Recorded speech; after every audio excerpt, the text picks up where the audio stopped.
the Enlightenment era in which Hume lived lasted roughly, it's a period of time in intellectual history that we usually say lasts from about 1680 or even 1700 is sometimes the number given. Lasts roughly until about 1800 or so. And it's a period of time that has several characteristics. One is scientific advancement. And by scientific advancement, I can hardly understate this. The people at the time thought that it was all about to come unravel. Like they were about to unravel all the secrets of the universe. Because stuff had been discovered so quickly, and these discoveries were so profound, and what they didn't realize was that with every discovery, things get more complicated and harder to investigate, and you run into all sorts of difficulties of observation. Okay, so for instance, I was talking to Cameron earlier about electrons, right? I mean, like a little bit, but the electron microscope is an incredible invention of the 20th century, and yet it has taught us that it is not possible actually to understand certain key aspects of atoms and subatomic particles inherently. Like, for instance, the location and the direction of electrons simultaneously. This is not something that we can know, apparently. Am I correct in saying that? Yeah, so my understanding of the concept is that actually by observing it, we alter it. And so we can't know that. And that's something that these people in the 1700s had no idea about. They were so confident. It's a time of incredible confidence in science. Okay, at the same time, it's a time of great arrogance politically. And the system politically that Hume was familiar with and that spread throughout the world at the time was called the colonial system. And Hume himself actually often makes xenophobic kinds of comments. He'll refer to barbarians from other countries who have little knowledge about these matters and things like that. Basically, when the Europeans spread around the world, with a few exceptions, including especially cultures in the Far East that were as, almost as advanced scientifically and technologically as they were, basically they were shocked by how much more advanced they were than all the peoples they encountered, at least in terms of their technological know-how. Okay, and again, there are a few exceptions, like especially China in the Far East. And their first response, like most human responses, was to subjugate the other peoples who they encountered. And this they did en masse, okay? And the colonial system was the result. This is a great error in history, I think, for the most part, with a few exceptions. I think basically anybody would have done this. I don't fault the Europeans. I think basically anybody would have done this. If the Chinese had spread out around the world, they would have done it too. Okay, but it also brought about great and wonderful changes throughout the world, including especially scientific advancements that are now no longer confined to a single culture. Okay, also, generally speaking, there was religious decline. I say generally speaking because actually the great majority of people are sincere Christians. But some people begin to develop doubts, and Hume is one of these people. Again, they develop doubts because there are certain concepts that at least classical Christianity appears to struggle to explain. Okay, and they start having doubts about these things. Okay, so for instance, the great theory in the 19th century that is kind of a body blow to Christian belief is naturalistic evolution.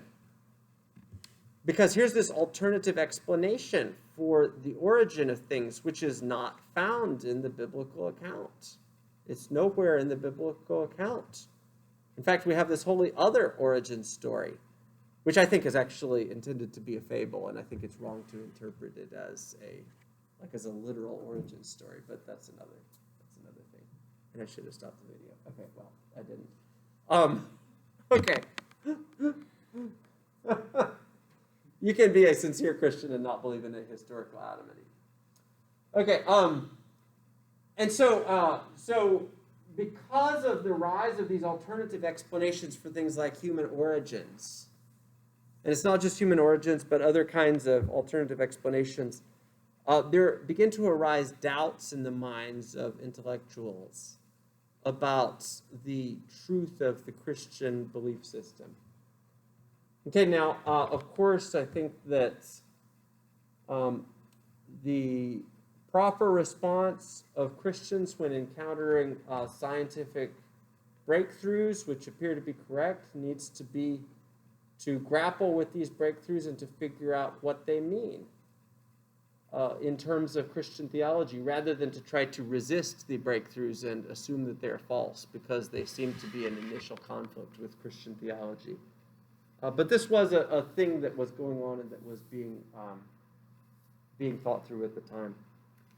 Okay, now having said that, let's get back into Hume. Let's go to section 3 of the inquiry on the association of ideas.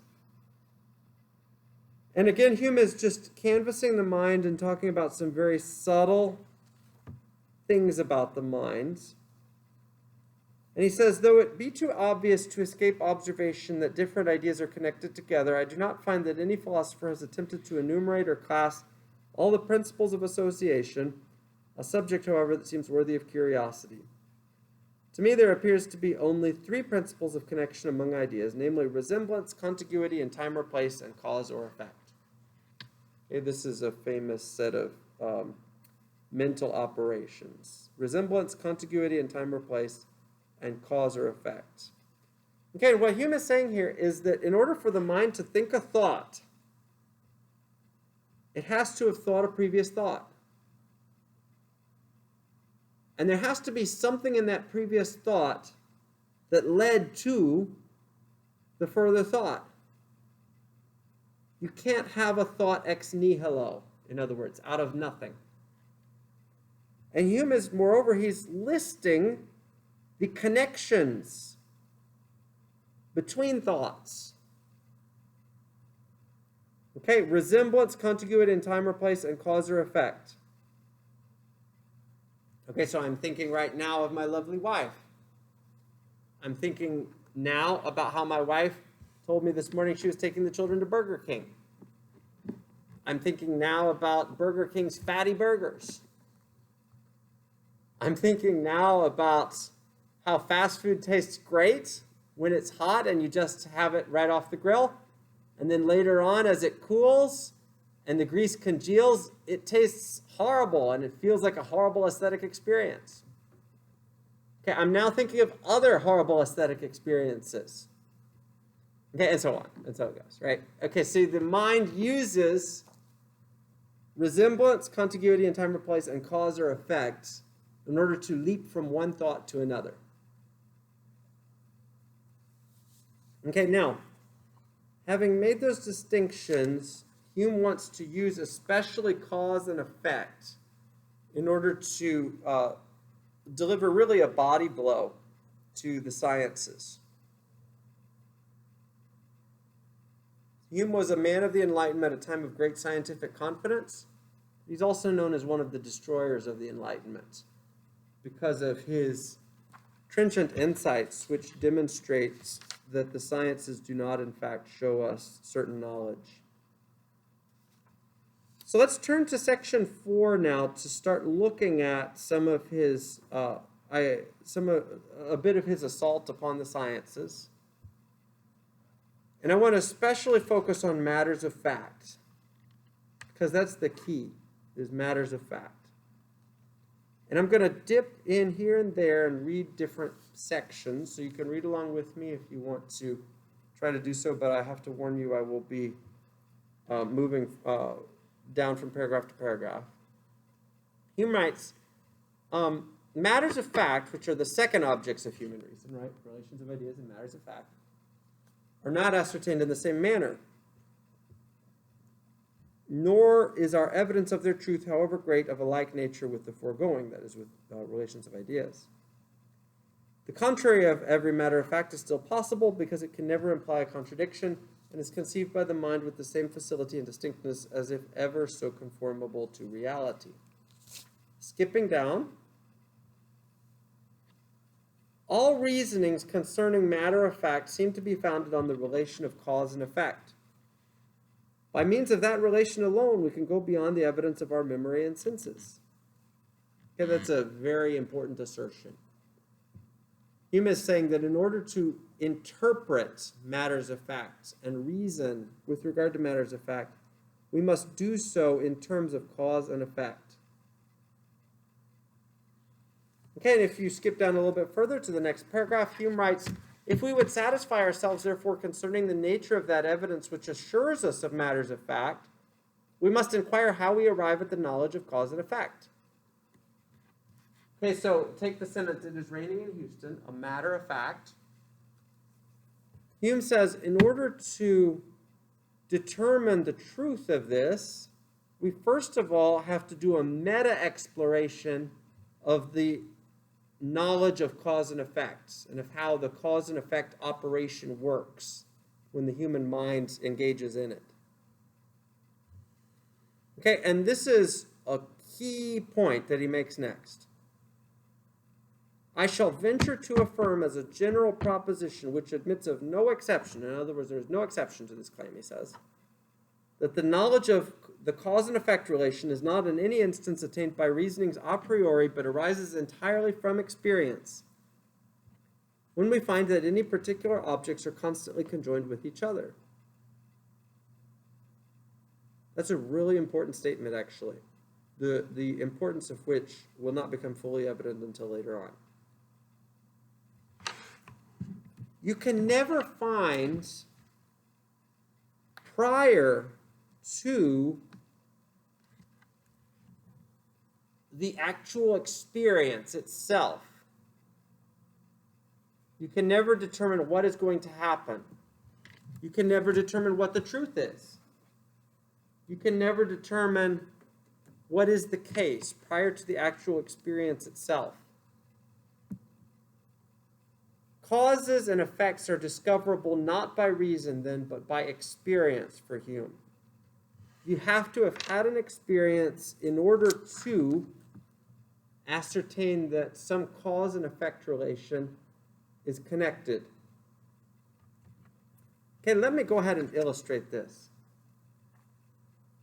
Let me put this up here on the board.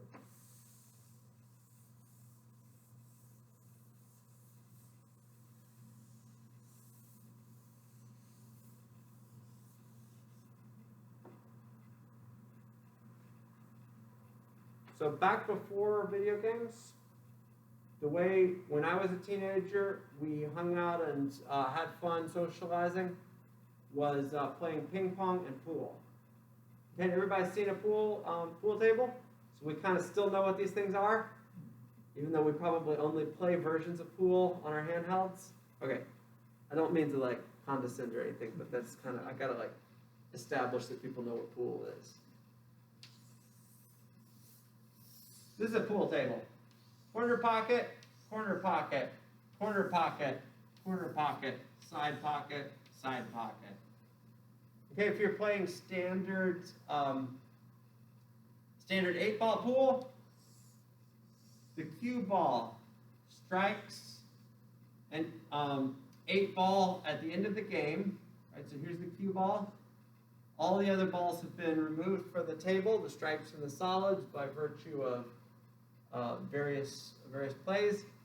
The cue ball strikes the 8-ball at the end of the game, sending the 8-ball into the corner pocket, and the game is over. Okay, that's the standard end to an 8-ball pool game. Okay, now suppose that I am swinging the cue stick, and I'm about to tap the cue ball to knock it towards the 8-ball with the intent of knocking the 8-ball into the corner pocket. This is a cause and effect relation. The cue ball is a cause, the 8-ball an effect. The movement of the cue ball a cause of the 8-ball's movement, that is.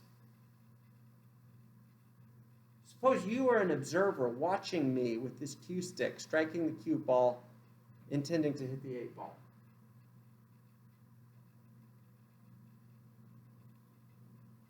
And suppose I ask you, if I hit this cue ball and the cue ball glances on the 8 ball, at precisely this angle, will the 8 ball fly off in a particular direction? I may not be good enough to put it actually in the corner pocket, but will it fly off in a particular direction? If the cue ball strikes the 8 ball, will the 8 ball fly off in a particular direction? What would you say? If it hits a spot, it will go that way. If it hits a spot on the 8 ball, then the 8 ball will go in a particular direction, yes? If it hits right here, it'll probably go that way, right? Okay, everybody follow? How do you know? Based on sort of, well, it's more aerodynamics, I would say. Really? Is it? Ish. Are you sure? Or some relation between if you hit a round object on a certain point of another round object and go basically it's on more vectors, I would say. Are you sure? Think carefully about your answer. Yes, because if you have sort of a state of motion this way and then it's sort of like a If one object strikes another, Yes. and the other object has been struck by the one, the other object will proceed to move? not perceived move, Something like that? yeah. I heard another answer. What was the other answer? That is the correct answer. Is experience. No, I was letting you go on camera because I like that is the standard response that I would make too if I hadn't read Hume.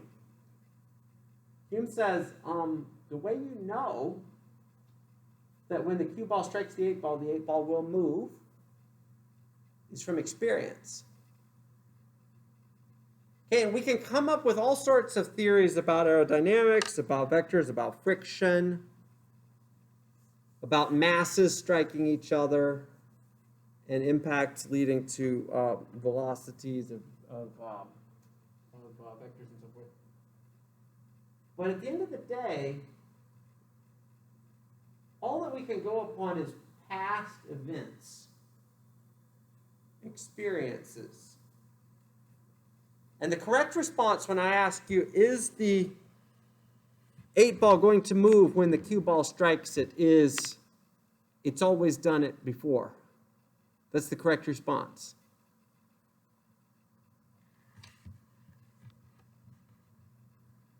This is a really, really startling conclusion that Hume comes to. Because this means that there is nothing in the cue ball, 8 ball cause-effect relationship that necessitates movement.